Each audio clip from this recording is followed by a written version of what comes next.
"Dad, who is this woman?" I asked my father. He replied, "This is my new wife, which means she's your new mom, Lisa." My father greeted Rebecca with a smile as he put his arm around her shoulder. "It's good to meet you." That was his plan then.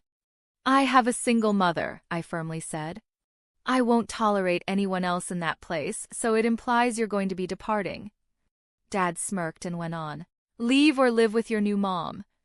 Unexpectedly, I said, "All right," to both Rebecca and Dad. It's unlikely that they anticipated this kind of reply. "I'll prepare for my departure," I told them. "You two can do as you please." And I returned to my room to pack. "I appreciate everything that you have done. Henceforth, we are strangers. I won't be informed of anything that occurs to you." Dad called me frantically a month later, saying, "Lisa, help me. Is my father absent from my life?" I pondered in my mind. I am Lisa, a third-year middle school student of 15 years old. My parents loved and appreciated me since I was their only child. I believed that I was the happiest child alive, but when I was in 6th grade, I found out that wasn't the case. It must be Lisa, am I correct? A flamboyant woman called out to me from the school gate one day while I was in 6th grade. I was unable to reply right away. Soon after starting primary school, a teacher taught me 5 important lessons. Don't go, don't ride, shout, run away, and tell an adult straight away. I immediately committed these to memory since these were the first self-defense techniques we were given. "Well, did I frighten you?" "It's okay, I'm your dad's friend." The buoyantly dressed woman with dazzling blonde hair, arranged in a bun, big sunglasses, and a smile on her face, remarked. However, I was well aware that adults who assure you everything is fine frequently aren't. I'd seen that in dramas when kidnappers use that as justification for kidnapping kids. "Look, Lisa, I can see it's you." The woman produced a similarly showy smartphone after rummaging inside her lavishly adorned bag. Her long, elaborately painted nails left me wondering how she lived with them. She showed me the screen, on which was a picture of me and my parents from when I had my first communion at a church. I was using the kid's phone, and there was the exact same picture set as wallpaper. How was life for this woman? Startled, I found it much harder to reply. "Do you wonder why I own this?" "It's not at all weird." With a happy chuckle, the woman returned the smartphone to her purse. "Rebecca is my name. Could you please ask Mom to give me Dad right away?" That's exactly what Rebecca, the woman, said and was off and running.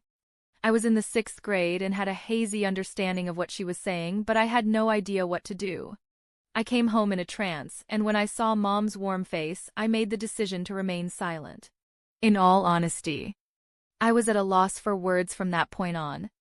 I carried on with my life as usual on the outside since Dad never changed. He was always gorgeous, tall, family-oriented, caring, and hoping to be an actor. My dad was really proud of himself. However, there was a tiny, firm, weighty, and frigid knot in my heart. That lump was always there, no matter what I did. I entered middle school after graduating from elementary school without saying anything. My parents attended the entrance advice session as regular parents before I started my course, and we took a picture in front of the middle school's main gate. On either side of me were my parents, dressed in suits. All that was visible to anyone observing us was a typical, content family. That might not have been the case, though. I was contemplating these things when my father's words snapped me out of my daydream. He returned to show us the screen after thanking the photographer. I pondered whether Dad would also give that Rebecca-named woman this picture. Mom noticed my strange expression and inquired worriedly. "Nothing," I answered, glancing from my father to my mother. I was unable to tell my mother anything at all. As long as Mom is unaware of Dad's relationship with Rebecca, it doesn't matter if it is true. That's why I'm unable to speak. I have to act as though I know nothing. I considered what had transpired as I glanced at my mother. It's possible that Rebecca, the woman in question, simply developed a personal attachment to my cool dad and said those hurtful things as a result. It's possible that she happened to stumble into the picture and revealed it to me as a joke or to make fun of me. I hadn't ruled out that scenario. Actually, I kind of hoped that was the case. I said nothing and time went by. My mother fell ill not long after I started middle school. Her life would soon come to an end due to the seriousness of the diagnosis. That must be a lie, I inquired. Mom herself told me the truth. It's not a lie, she smiled and continued. Mom won't be able to remain with Lisa for much longer. I want to tell you something because of this. Lisa, what is it? I believe you'll face difficulties after I leave. I'll do everything in my power to ensure you can support yourself, Mom stated emphatically, so you can live on your own. This is code for not living with Dad or the two of us. Perhaps Mom is aware, I reasoned. Still, I was unable to inquire. Mom also appeared to assume that I knew, even though I kept it to myself. That was the sensation. I want you to think that I did it for you, even though there may be things you detest when that time comes.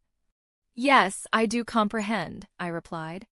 Mom excitedly exclaimed, "Thank you," and gave me a tight embrace. Mom stopped talking after that, and neither did I. We continued to live as if nothing had happened, just the three of us. The sole distinction was that Mom's condition deteriorated over time, requiring many hospital stays until she was unable to return. And that was all. Dad was there for Mom in the hospital. Whenever she became weaker, Dad would come over directly from work. He would return early from his home to take care of the house and cook. Dad will take care of the house, so Lisa, please stay by Mom's side, he replied. He was a wonderful husband and father to everyone who happened to glance at him, but there was something fake about his words and facial expressions. I prepared soup. What is the flavor like? He asked. Yes, it tastes really good. Dad is a fantastic cook. Always cooking for Mom is the best, I responded, acting like a scripted husband and wife. He continued, get well soon and cook us delicious meals again.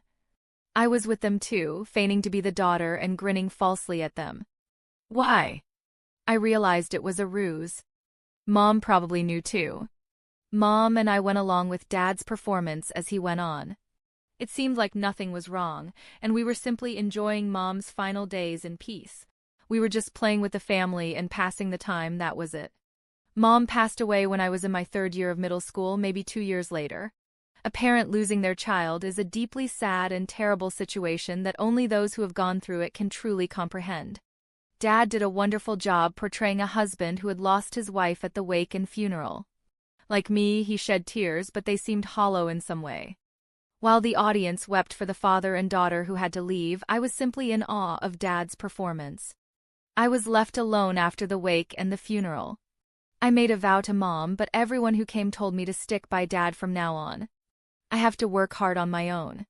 Dad rarely returned home, as was to be anticipated. I am old enough to be on my own.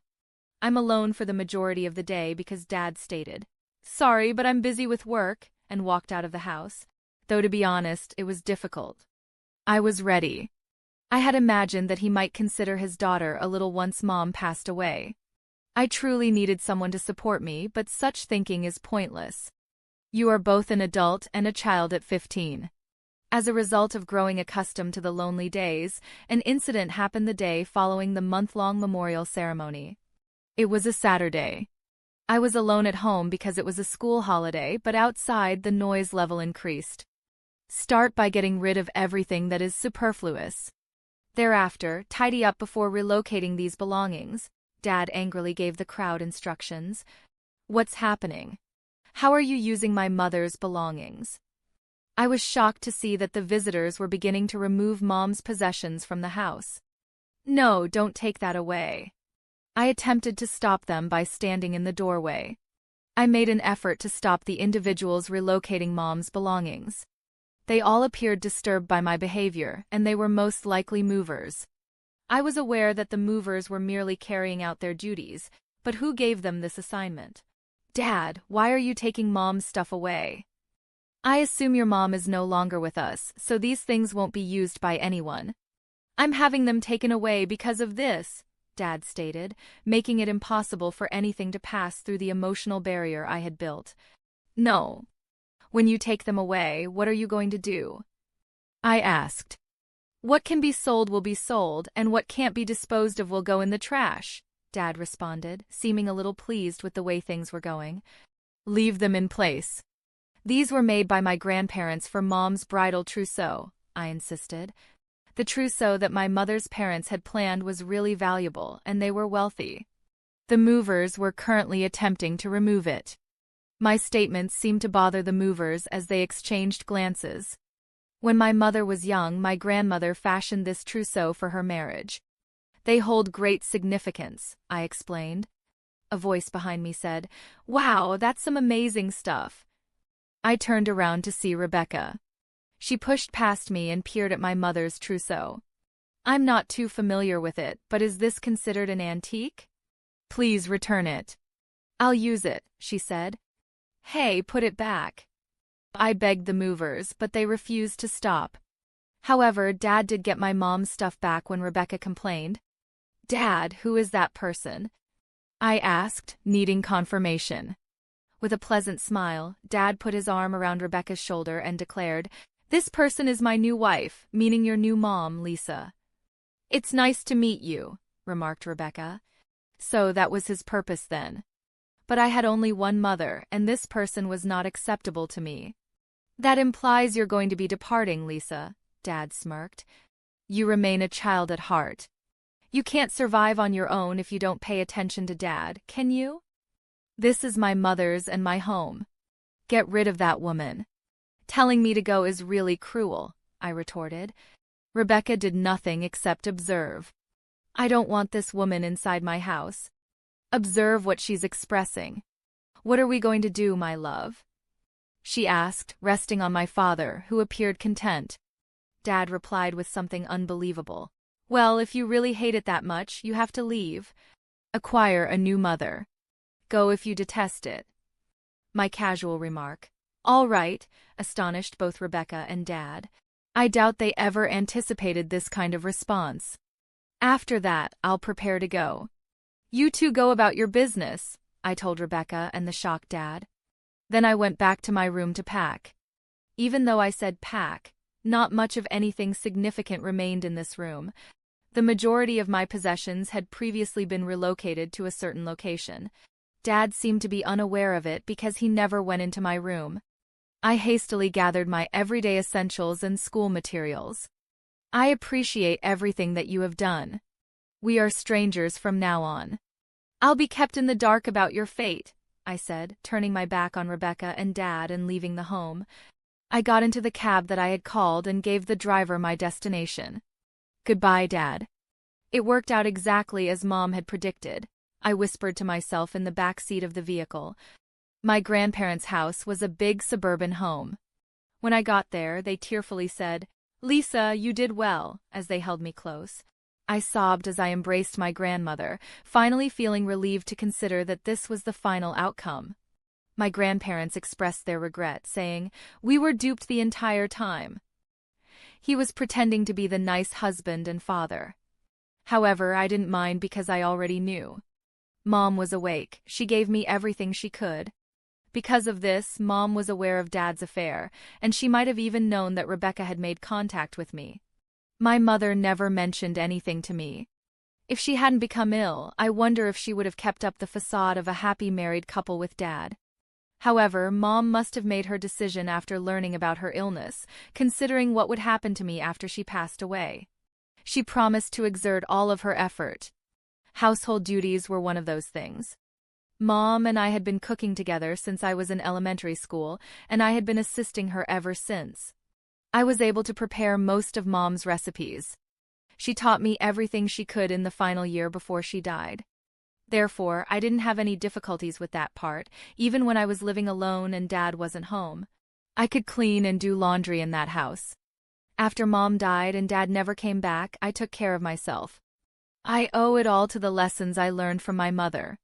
Another thing Mom did, the consequences of which were later realized. Dad called all the time, a month after I moved out of the house where I grew up. Though I knew he would, I chose to ignore it. If it ended with a single phone call, it wouldn't be enjoyable. I turned off my phone, locked it in my room, left for school, and didn't pick it up right away when I got back. I didn't pick it up until after I had taken a bath and it was time to go to bed. There could have been up to 300 missed calls. When I looked through the call record, my phone was ringing in front of me. It was silent, but the screen illuminated to let me know. Perhaps it's time for me to finally answer the phone. Silently, I said, "Hello. Why didn't you respond earlier, Lisa? How many times have I called? Do you think you know?" I immediately received a yell. How rude, I thought, and remained silent. "Greetings, Lisa. How come you're not answering?" I said nothing. "It's Dad, Lisa. Have you remembered to listen to my voice?"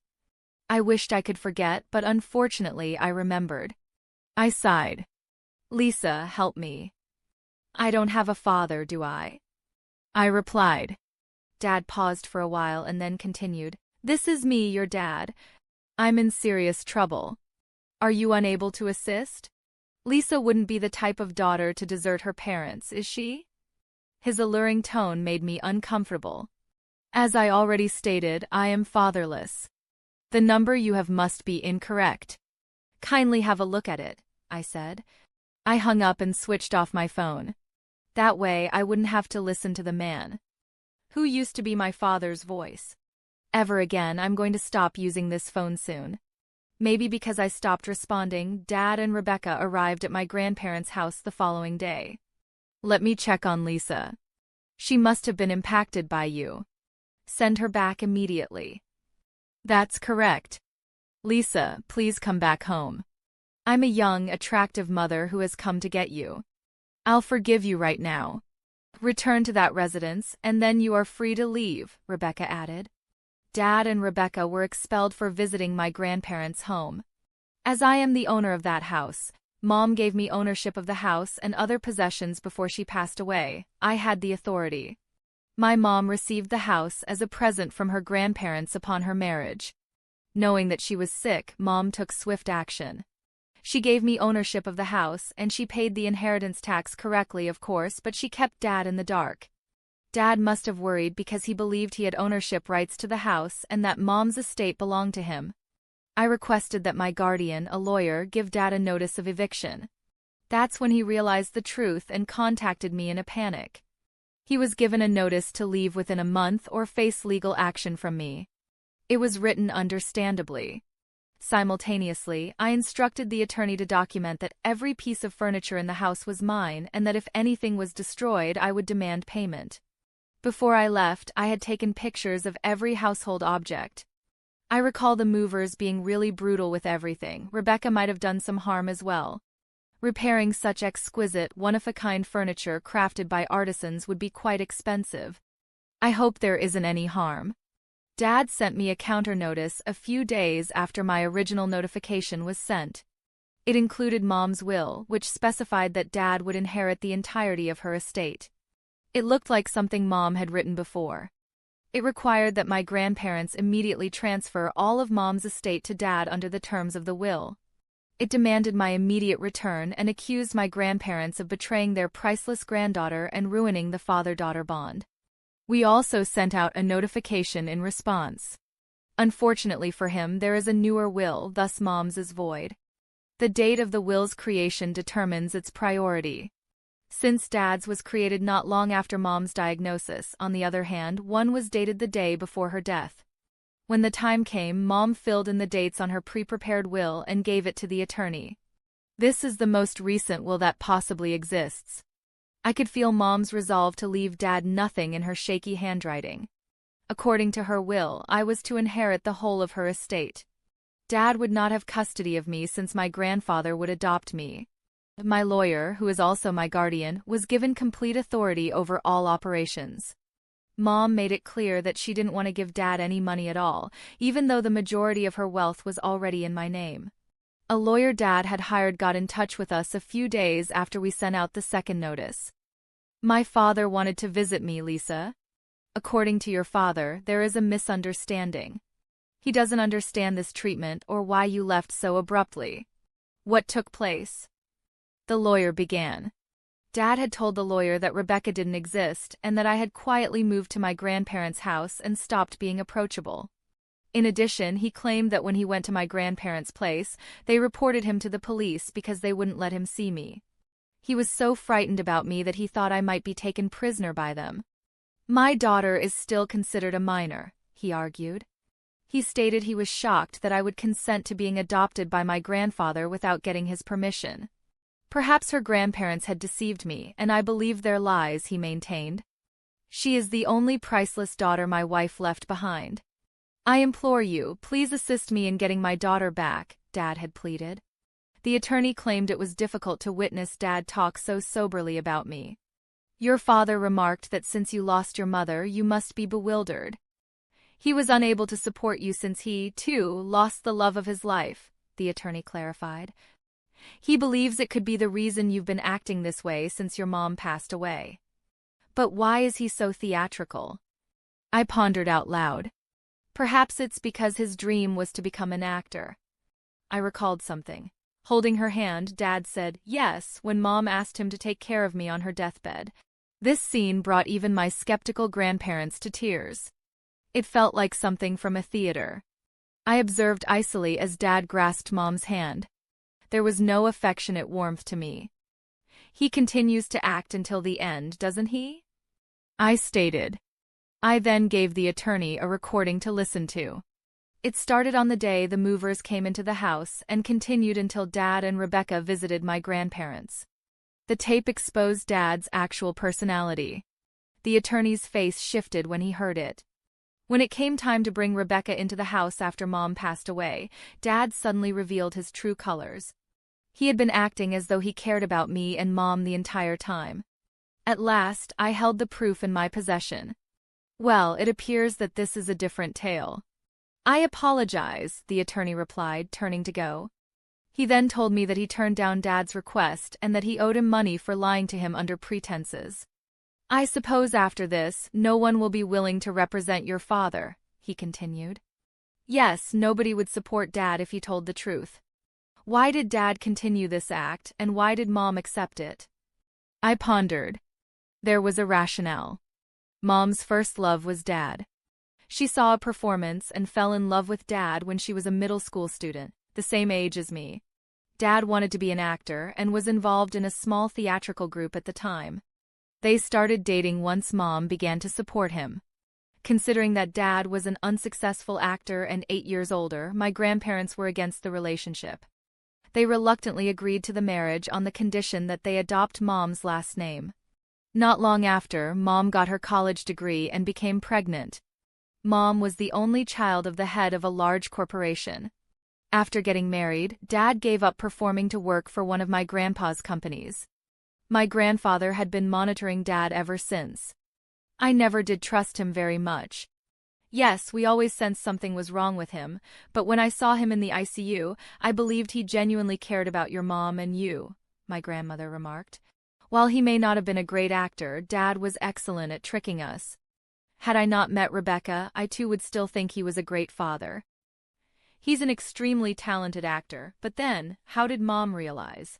I pondered. I was shown a letter from Mom by my grandmother. The letter was left with the attorney to be delivered to my grandparents following her passing. To my most beloved parents. If you are reading this letter, it indicates that I am no longer with you. I want to start by sincerely thanking you for everything you have done for Lisa and me. I will always be appreciative of you because you have always supported us. I want you to know that your suspicions about my husband were founded. I know you have always had reservations. When my sickness was diagnosed, I came to understand the reality about him. Although it was a terrible epiphany, it provided me with the insight I needed to decide what was best for Lisa's future. Since I knew I was running out of time, I took every precaution to keep Lisa safe. I gave her full ownership of the house and other properties, guaranteed her financial security, and left the legal work to our lawyer. I wanted to make sure she wouldn't come into any harm or dishonesty. Please look after Lisa. She is a bright and strong kid, but she will require your help and support, as you have always been there for me. I know you will be there for her from the bottom of my heart. Your daughter. I experienced a range of emotions when I read the letter. Even in her last days, Mom had taken precautions to keep me safe because she knew the truth. I came to understand her love for me and the extent of her sacrifices made on my behalf. I knew that with my grandparents by my side, I could overcome any obstacles that lay ahead. Mom had loved Dad so much at first, but she began to suspect his conduct after they were married and she became pregnant, thinking it was fake. Maybe it was just her gut feeling, but after doing some research, she found that Dad had other women financially supporting him because he was attractive. Mom attempted to persuade herself that she was unique to him despite this. Eventually, though, she heard someone say, "I stole the president's daughter. One day, I will be president of my own company. Even if I don't love her, I'll take care of her because she's affluent." Even as a mere fan, Mom was always seen by Dad as a money source. She was astonished to learn this. But she believed that once the baby was born, they would become a happy family. Dad fooled everyone around him by seeming to be the ideal father once I was born. Still, Mom couldn't shake her suspicions and kept investigating him. Then, Rebecca came into the picture, becoming Dad's mistress in an attempt to unseat Mom. Since she worked at the nightclub he frequently visited and thought he was the heir to a big corporation, Rebecca was unaware that Dad was actually just Mom's husband and not my grandfather's son. Mom, who had the option to file for divorce, left the house when Dad and Rebecca eventually moved out. Although the affair was made public, they appeared to have given up and had nothing more to lose. But I could take them to court, and I ensured they were aware of it. Rebecca had attempted what amounted to willful obstruction of custody, trying to coerce Mom into leaving by revealing her presence when I was little. Damages can be demanded from a mistress who attempts to remove a parent from a minor child. Although Rebecca denied her actions, the incident was caught on camera by a detective I hired. Rebecca pleaded with me to stop the lawsuit, but I wouldn't back down. Rebecca's antics became well known as a result of the lawsuit, and she was fired from the club where she had caused numerous issues. Rebecca was asked to resign because the club, an upscale establishment that prioritizes its reputation, could not afford to employ someone of her caliber. Rebecca made a slander lawsuit threat against me, but I advised her to move forward. I don't think getting sued would concern me in the slightest. Rebecca would probably find it more problematic. She ultimately decided not to sue and left the club. She probably won't be able to work in such upscale establishments in the future. I will not get much money even if I win my lawsuit, which is still pending, but that is not the point. I plan to fight until the very end, and I will not allow them to get away with it. Dad was no longer able to remain at his business. He first gained access thanks to my grandpa's connections, and since he was anticipated to succeed his father-in-law in the end as the son-in-law, no one could ever criticize him for anything he did. But with this incident, being ejected from the house by his own daughter and having his long-term romance with Rebecca exposed, his true character became clear to all. As it happens, he wasn't all that skilled at his profession in the first place. He was a clever individual, but he was just good at acting, even though he could always put on a competent front. The truth was that he was useless, and everyone eventually discovered this. Strangely, Dad didn't become a successful actor despite his skill at acting. More than just talent is needed in the entertainment world. Maybe true stars have something that Dad didn't have, an aura. Anyway, everyone around him finally let out all their long-stowed complaints as they saw his actual personality. He was shunned not only by his peers but also by his clientele, who now treated him with contempt. His former admirers among the female staff now regarded him with disdain. After attempting to maintain a low profile for a while, he left the company because the circumstances became too intolerable. He and Rebecca are said to be living in a small flat now. He's called me a few times in the past, but now that we are strangers, I despise them. I'm not obligated to assist him. As expected, Rebecca damaged Mom's bridal tiara, and when I sought payment they complied, presumably believing they couldn't afford to file a case again.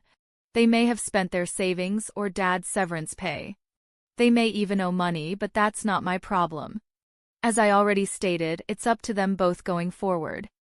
I am now legally my grandfather's adopted child, even though this only affects our legal relationship and not my name or anything else. I'll be studying overseas after high school, getting ready to carry on my grandfather's tradition. I still cry when I think of Mom, but I can't grieve indefinitely. Losing Mom was a sad and lonely experience. She must have known that the day would come when I would need to study multiple languages to ensure that I wouldn't have any trouble with them. She truly instilled in me the ability to live independently wherever I go. This is something I really feel. I want to live up to Mom's expectations. I'm just now beginning to move toward a bright future for myself. I'm hoping to experience a variety of things overseas and meet someone who truly loves me.